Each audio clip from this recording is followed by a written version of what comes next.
there was a long Wall Street Journal piece not long ago, Jillian, about how he affected his way of doing business. It was none too favorable, and now it is expected he's going to step down as the WeWork CEO. What do you think of that? I mean, I think it's what needed to happen. And I also think here we've got shareholders looking at this with scrutiny and raising some really important possible problems. I view this as a positive development. This is a big blockbuster kind of deal. Look, Adam Neumann was the founder of the Face. He was what separated WeWork from all these other. WeWork isn't the only company that rents out office space, right? The reason that WeWork has grown to be the large behemoth that it is that's in the news is because of Adam Neumann. And this just signals right now that Masayoshi-san at SoftBank has really gotten his way. They've been pushing to push Adam Neumann out, and it looks like they've won the battle here, which is big news. And folks in WeWork, the private shareholders who own that, the private equity groups, all those folks are going to have some soul searching to do about what they want to do, especially now the value of that company might have been reduced down to $10 billion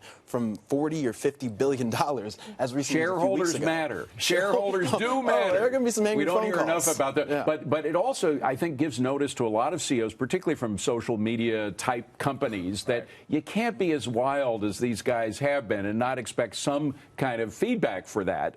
Elon Musk, you think of a bunch of other CEOs Uber, in this area. Yeah, it's but the other challenge that exists here is a lot of these CEOs that have been pushed out have then been brought back in. You mentioned Musk. I mean, you look all the way back to Steve Jobs with Apple. I mean, Uber has not done too well since their occurrence, and I think it's a real problem, as you said. The shareholders that really do own the company or own other portions of the company are going to look at it and say, "Wait, we've grown because of this guy. I mean, should we step in and try and stop this from happening, or do they keep him on the sidelines in case he does need to be brought back in?" All right, you guys can grab this phone out of my hand. If you ever feel that I'm being rude by it, I'm always getting at my family members about using it at the dinner table, but I do have to use it here. It is what I